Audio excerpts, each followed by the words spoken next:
अब की बार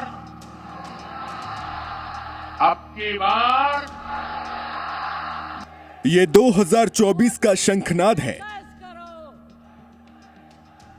ये 4 जून से पहले का ट्रेलर है। पीएम मोदी जहां जहां रैली कर रहे हैं, वहां उमड़ी भारी भीड़ इस बात की तस्दीक कर रही है कि आने वाले समय में देश पर कौन राज करेगा। देश के लिए कुछ करने का विजन और आगे बढ़ने का लक्ष्य, ये सब बातें पीएम मोदी को बेहतर बनाती हैं। जब पहली बार संसद पहुंचे मोदी, 2014 की इस तस्वीर को देखिए। पहली बार लोकसभा चुनाव जीतकर आए पीएम मोदी संसद की सीढ़ियों पर नतमस्तक हो गए थे। देश ने उनको बड़ी जिम्मेदारी सौंपी थी और मोदी ने ठान लिया था कि देश को झुकने नहीं दूंगा।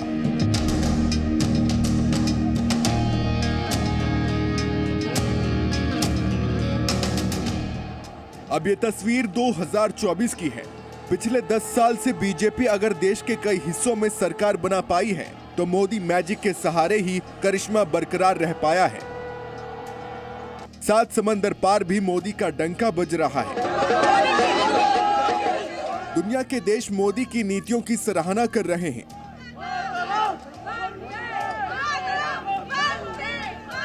ये मोदी की गारंटी है। लोकसभा चुनाव की बात करें तो पीएम मोदी इस बार सिर्फ 2024 की ही बात नहीं कर रहे, बल्कि 2047 तक की तस्वीर भारत के सामने रख रहे हैं। ये बात हम ऐसे ही नहीं कह रहे हैं, बल्कि गारंटी के साथ बता रहे हैं कि देश को इस बार किसकी गारंटी मंजूर है। साथियों, विकसित भारत, विकसित जम्मू कश्मीर को, इस मकसद को लेकर जो उत्साह है, वाकई अभूतपूर्व है। यह उत्साह हमने विकसित भारत संकल्प यात्रा के दौरान भी देखा है। जब मोदी की गारंटी वाली गाड़ी गांव-गांव तक पहुंच रही थी, तो आप लोगों ने उसका शानदार स्वागत किया। पीएम मोदी जो कुछ भी कह रहे हैं, वो सिर्फ हवाई बातें नहीं हैं, बल्कि उसके पीछे पिछले 10 साल के वो बड़े फैसले हैं जो बीजेपी के एजेंडे में थे। उन्हीं मुद्दों के दम पर बीजेपी सत्ता में आई और छा गई। पीएम मोदी ने वो काम कर दिखाया जिसे चुनौतीपूर्ण माना जाता था। हम आपको वो बड़े बदलाव भी बता देते हैं। 2016 में नोटबंदी का ऐलान, जुलाई 2017 में पूरे देश में जीएसटी लागू, मुस्लिम महिलाओं को 3 तलाक से राहत, जम्मू कश्मीर से अनुच्छेद 370 हटाया, अयोध्या में राम मंदिर का निर्माण, नागरिकता संशोधन कानून 2019 यानी सीएए पूरे देश में लागू किया गया। आपने मंदिर न बने इसके लिए लाख कोशिश कर लिए, लेकिन जब देश की जनता ने पाई पाई देकर के इतना भव्य मंदिर बना दिया, जब मंदिर वालों ने आपके सारे गुनाह माफ करके आपको प्राण प्रतिष्ठा के कार्यक्रम में सम्मान पूर्वक निमंत्रित किया, लेकिन आपने प्राण प्रतिष्ठा के निमंत्रण को ठुकरा दिया। आपने प्रभु राम का अपमान कर दिया। पीएम मोदी के निशाने पर इस बार कांग्रेस है।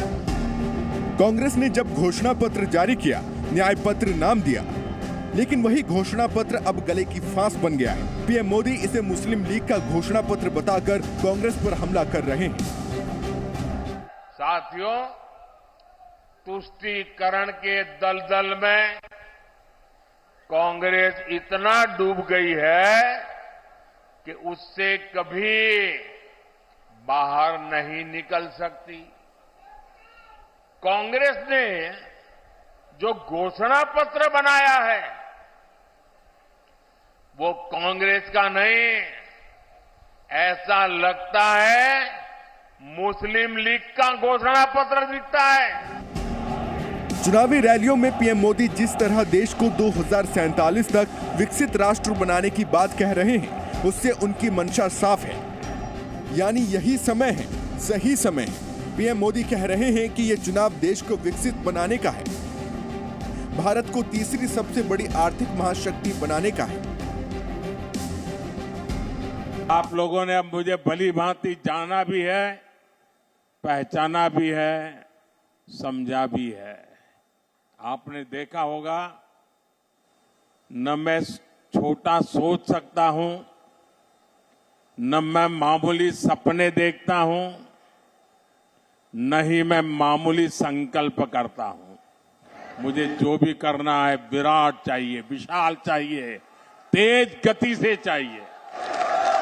इसलिए कि मुझे 2047 में हिंदुस्तान को विकसित भारत के रूप में देखना है दोस्तों।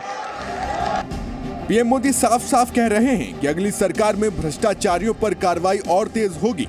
यानी उनका नैरेटिव साफ है, भ्रष्टाचारियों पर कार्रवाई में जरा भी ढिलाई नहीं होगी।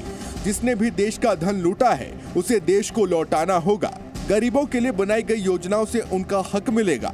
10 साल की रिपोर्ट कार्ड से 2047 तक का विजन तैयार किया जाएगा। तीसरे कार्यकाल में 100 दिन का रोड मैप भी बनकर तैयार है। भ्रष्टाचारी कान खोल करके सुन ले, ये मोदी नहीं आया, 140 करोड़ देशवासियों का भ्रष्टाचारियों के प्रति गुस्सा निकल करके आया है। और इसलिए ये मोदी के खिलाफ अनाप शनाप पता नहीं क्या क्या बोलते हैं। साथियों, मैं कहता हूं भ्रष्टाचार हटाओ। मोदी कहता है भ्रष्टाचार हटाओ।